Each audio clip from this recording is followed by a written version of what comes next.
Marine Laboratory and Aquarium, and he's going to talk to us from his portable distance learning studio. Good morning, Jason. Good morning. Can you all see and hear me okay? Yes. Wonderful. Excellent. Yes. So welcome to Mote Marine Laboratory and Aquarium. We are coming to you live from atop our 135,000 gallon shark habitat. But let me show you on another perspective here. Let's go over to Google Earth and show you exactly where I'm speaking to you from this morning as we have our breakfast with the sharks. So Mote Marine Laboratory is located here in the heart of Sarasota Bay, and it is located on City Island. And we have a fantastic laboratory over here in Sarasota, as well as a public aquarium. And this is where I'm speaking to you live from right now, from atop this 135,000 gallon exhibit. Now, today we're going to see a live demonstration of a shark feeding and training session, and that's being set up from behind me right now. You can see that our aquarium biologists are getting the food ready and also getting some other equipment ready to train our sharks. So we're going to talk a little bit more about what they're doing in just a moment. But first, I want to talk to you a little bit about the history of shark research here at Mote Marine Laboratory. And to get us started, I have a quiz for you. Our fish are fed 3 times a week. How much food do you think they get each time? This is something I want you to think about during our program today. Do you think it's over 100 pounds? Exactly 75 pounds, around 25 pounds, or less than 10 pounds? Now, you don't have to answer right away. Just think about this for a little bit, and then we'll see if we can find out the answer by the end of our session today. So as I said, I wanted to talk to you a little bit about the history of shark research here at Mote. And if you have the ability to scan, you can go to an interactive exhibit that's online with that QR code that's up on the screen right now. But Mote Marine Laboratory was founded over 50 years ago, over 60 years ago, back in 1955 by a remarkable woman named Dr.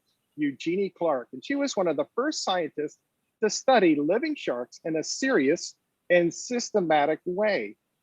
And her research was a pioneering example of marine biology and also of women in STEM. She was a remarkable woman who learned that sharks are, in fact, very intelligent and they can be trained. In the 1950s, she studied sharks and actually taught them to come up to specific targets in order to receive a food reward. And that research that she started back in the 1950s continues today with our Sharks and Rays Conservation and Research Program, where we study all kinds of sharks, skates, rays, and other animals in this group called elasmogranchs, the cartilaginous fishes.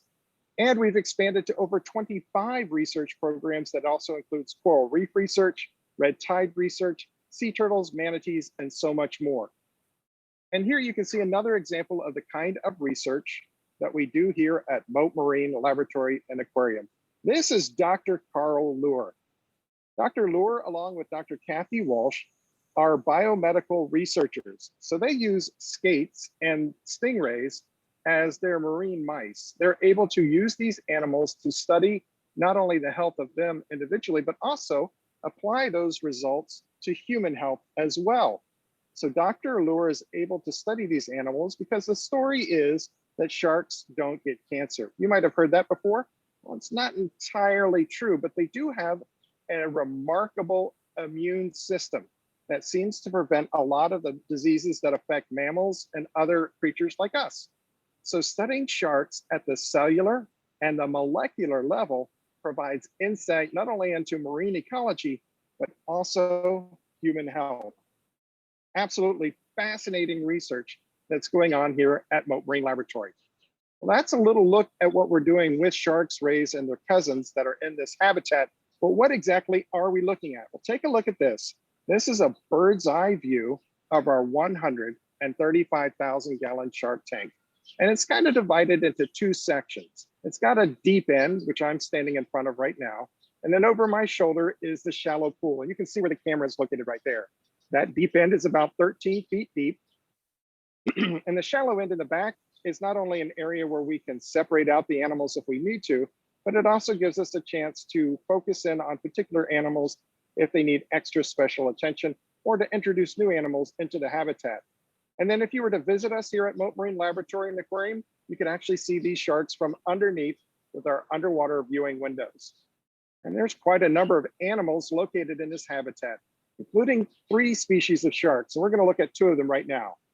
We've got the black-nosed shark and the sandbar shark. Let's take a look at this first fellow here. This is the black-nosed shark, one of the smaller sharks that we have off in the Gulf of Mexico. And this is easy to tell from the other ones because it has little shorter pectoral fins. The fins that are up near the gills are the shorter ones. And sometimes you can also see that it has a little black smudge on its nose. Now, this shark likes to eat things like small bony fish and also cephalopods. Does anyone know what a cephalopod is? It's things like octopus and squid. So they like to eat calamari. And we use a special series of targets to train these animals. And you can see the target that this shark will be looking for, the yellow and black striped rectangle. And then we have over here the largest shark in our habitat, the sandbar shark.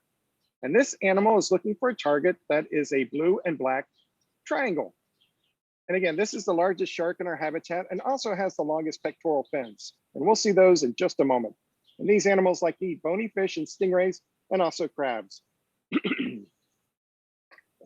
Well, and it looks like they're getting ready here at Mote and splashing around. Now, this is a recording of the topside view, and we're going to switch back over to the live view in just a moment behind me.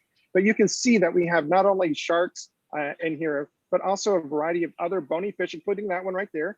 That is a tarpon, one of the more popular game fish that you'll find in the Gulf of Mexico. It's a very large silvery fish with big scales, and that is a crevalle jack that just swam by, one of the fastest moving fish in our habitat.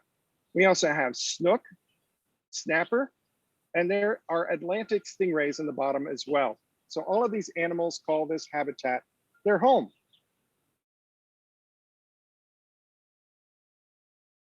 So I have a question for you, or one of the questions that we often get is, why don't the sharks eat the other fish that are in the habitat? Does anyone have a hypothesis about why the big sharks in here don't munch and crunch on the other animals inside the habitat? You have any ideas? I want you to think about that. We're going to come back to that at the end of the program. Another question I want you to think about and see if we can answer it. So when our aquarium biologists go out to feed the inhabitants of the tank, they usually start off with this. This is called a broadcast feeding. And so they throw big handfuls of ooey gooey seafood into the habitat to get the other bony fish, the fast swimming crevalle jack and tarpon, fully fed and out of the way. Because believe it or not, those bony fish are so quick and so fast that if we just threw fish in here like this for the sharks, they may never get a chance to eat. They're not the fastest fish in the habitat. So we rely on these broadcast feedings to get everybody else nice and full before we do the targeted training and feeding sessions with our sharks. So let's take a look at what that is. So here at Mote Marine Laboratory, as I said, we learned that sharks can be trained using targets, and our biologists train them at specific feeding stations. So in the case of the large sandbar sharks, they use the blue and black triangle. And in the case of the smaller sharks, like the black-nosed shark, they use this yellow and black rectangle in order to feed. And those are lowered into our habitat. So here's another quiz for you. Why do you think we train our sharks using these targets? Do you think it's 1, to not bite people, 2, to learn how to feed in nature, 3, to entertain the other fish, or do you think it's 4, to check their health? Now we're going to answer this one right away. So go ahead and think about it and let me know what you think.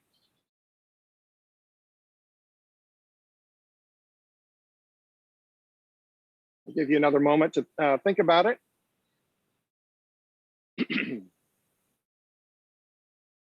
And if you said number 4, to check your health, that is correct.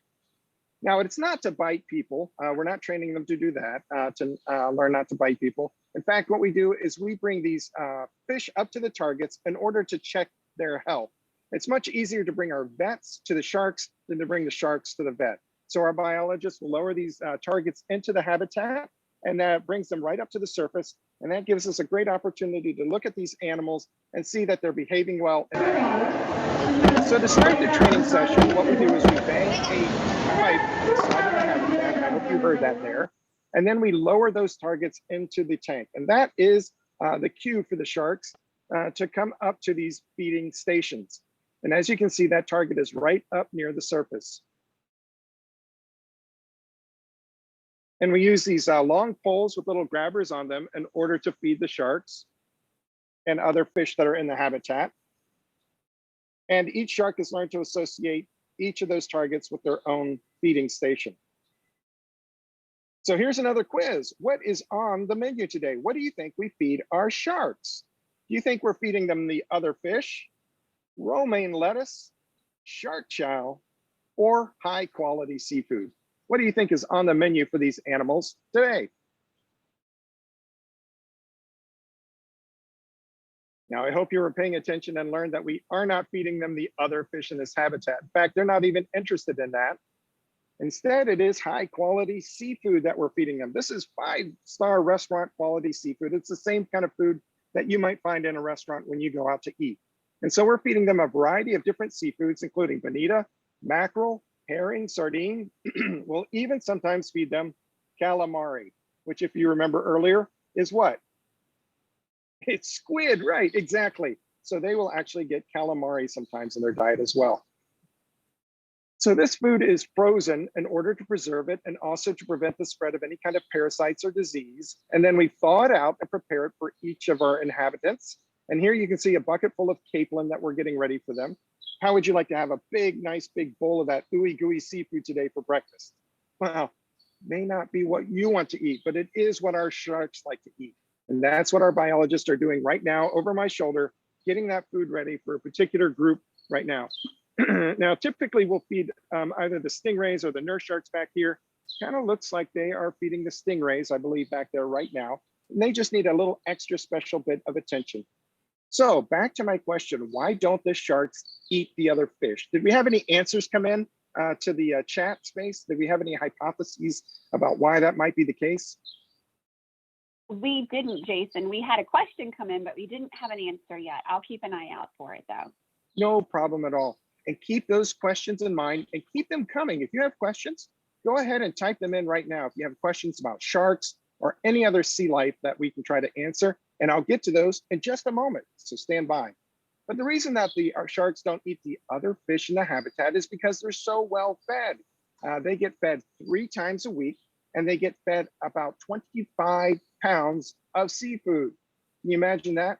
Now, a pumpkin weighs about 10 pounds. So imagine 2.5 pumpkins worth of seafood sitting on your plate in a big old bucket. And that's what you get to eat for breakfast. Sounds pretty good to me. What do you think? So we feed them 25 pounds of seafood 3 times a week, and they get so well fed that they aren't even interested in any of the other inhabitants in there with them. The other thing too is all of these fish are really healthy, so they can swim and get away very quickly. Sharks are what we call apex predators, and typically out in nature, what they do is they target animals that are weak and sick. They help balance the food chain and keep things in equilibrium. And so that is what a shark's job is out there, if you want to think of it like that. And so all of these fish are really healthy. They're able to get away from the sharks, no problem at all. And that's why they don't eat the other fish in the habitat. So here you can see again the tank where the targets are lowered into the habitat and our sharks are feeding. And we use a process called positive reinforcement. So we don't make the sharks come up and do this. They want to do it. If they do any kind of behavior that isn't what we need, we simply don't give them a food reward for that. But we do encourage them with food for anything that they do that is part of their husbandry and training and how we take care of them. So as you can see, that target gets lowered right into the surface there, and that's how we train them. All right, the quiz. Our fish are fed 3 times a week. Do you remember how much food they get fed each time? Was it over 100 pounds, equal to 75 pounds, about 25 pounds, or was it less than 10 pounds? Do you remember what I said? Yeah, it was about 25 pounds of seafood each time we go out there, all specially prepared for each of these animals. All right, so we've gotten to the portion of the program where I want to take any of your questions that you might have out here. And what I'm going to do right now is I'm actually going to switch up the camera angle and go to my back-facing camera so that we can check in with all of these animals. And I'm going to swing things around here, so stand by.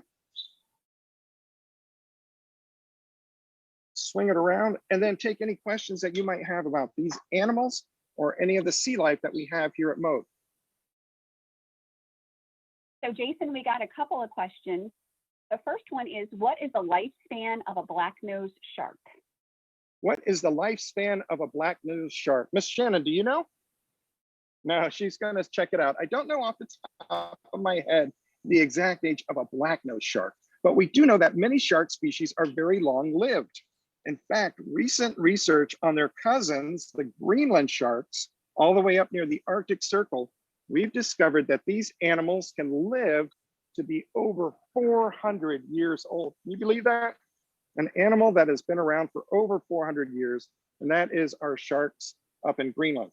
Now, we also have done some incredible research with white sharks, and we know that they can live to be at least 70 years old. So many shark species live to be a very long time. What do you think, Ms. Shannon? What does the internet say for us? Internet is telling me anywhere from 16 to 19 years. Yeah, so there's documented evidence of the black-nosed sharks living to be about 20 years old. It's absolutely incredible. Great question. Do we have any more? Right. Oh, we sure do. We have quite a few more. Our shark's skin, is the shark's skin really rough? Oh, that's a great question. And in fact, yes, sharks do have rough, scaly skin. In fact, they have a special kind of skin, or a special kind of scale called dermal denticles. And what these are little rough, tooth-like projections on their skin that allow them to be protected, kind of like a suit of armor. So let me show you my little model right here. I've got my little plushy whale shark. And the interesting thing is, if you were to touch a shark from head to tail, it would feel very smooth because all the scales are pointed towards the tail. That helps make them hydrodynamic and slip through the water very easily. But if you were to pet a shark from tail to head, it would actually be very rough because you would be touching all of those little tooth-like scales called dermal denticles. And so sharks do have rough skin. In fact, sailors a long time ago used to use shark skin as sandpaper for their boats. Yep. Great question. Do we have some more out there? We do. They want to know, our students want to know, how many species of sharks do you have there? I think you said it off the top, but I don't know if that was all of the species. Well, you are a bonus, because we talked about the 3 species of sharks in this habitat, which are the large sandbar sharks, the smaller black-nosed sharks, and also some nurse sharks, as well as their cousins, the stingrays. But bonus time, if you take a look over here, let me just swing my camera around, and in this habitat right here is another species that we often don't get a chance to share with our virtual guests, and that is the bonnet-head sharks. Now, most people know that sharks are meat eaters, but recent studies have shown that this particular type of shark, the bonnet-head shark, is able to eat and digest seagrass. Now, they don't seek out seagrass necessarily. They're often looking for shrimp and crabs that are hiding in the seagrass. But if they get a mouthful of seagrass, scientists have determined that they actually get some nutrition from it. So this is an animal, a shark, that actually is able to eat plants, and one of the only sharks that we know does that. So those are the bonnet-head sharks. And then behind the scenes, we have some remarkable facilities as well, where our shark researchers are able to study different species. And if you were able to come out and visit our aquarium, we're open 365 days a year. We have another area on another building where we have epaulet sharks and bamboo sharks. And somebody was asking about what sharks feel like. Well, that's a place where you can actually touch a shark. You can come out here and do our shark touch habitat over there in our Oh Baby exhibit and touch a shark for real if you come out to Mote Marine Laboratory and Aquarium. All right, do we have some more questions today? We sure do. So one of the questions was, what do you feed the stingrays? That's a great question. And they get fed a similar diet to the sharks. They get fed that high quality seafood, herring, mullet, or capelin, bonita, and sardines. And in fact, you can see our aquarium biologist is working with the stingrays right now. I'll try to zoom in a little bit so you can see some of that action happening right now. And they take the little bucket of food there, and it looks like she's got a capelin. And so we bring that into the habitat and put it right near their mouth so that they can find it easily. And that's how we feed our stingrays back there in the shallow end of our habitat. Great question. We have some more. Yes, they want to know, has anyone been bitten?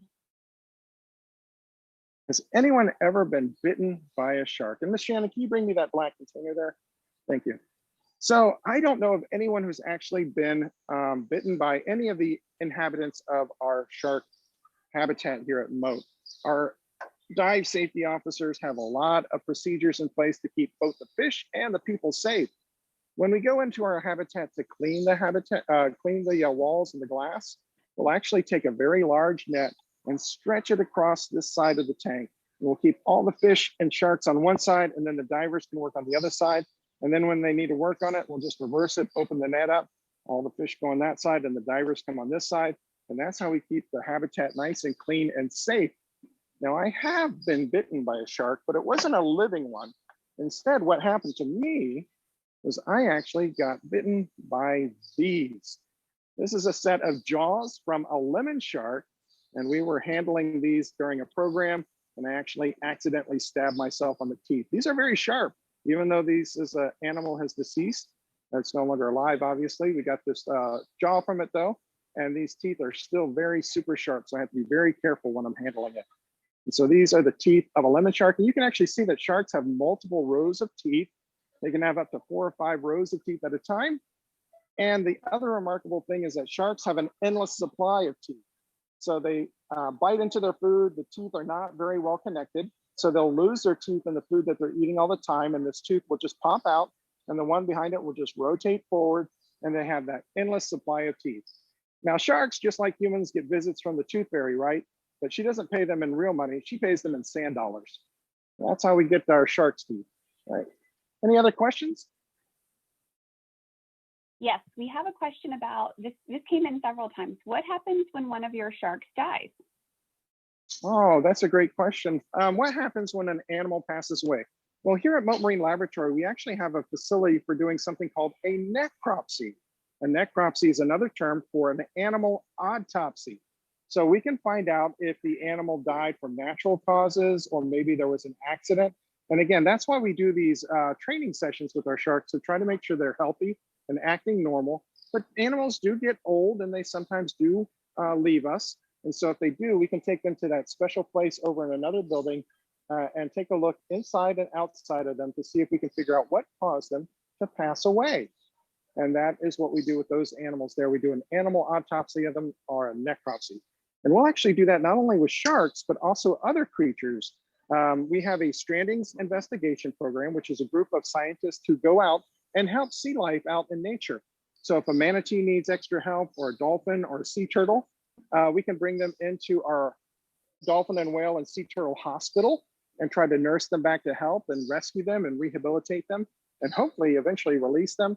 And then if they do pass away, we have that facility to actually look inside and out the animal and try to figure out what caused it to die. And so we can figure out, was it hit by a boat? Did it get tangled up in fishing line? What happened to that animal? Great question. Do we have any more? We have one more. We have time for one more, Jason. So the question is, you showed some of the training, the feeding techniques. They want to know how long it takes to train a shark to do that.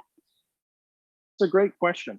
So how long does a shark take for a shark to learn how to do this? Well, it is a slow process. Sharks are smart. They're about as smart as a rat or a rabbit, but it does take a couple of weeks to get them to recognize and associate the targets with food. Some of the sharks are a little bit better at it than others. The nurse sharks are kind of neat because they are actually animals that can rest on the bottom of the habitat.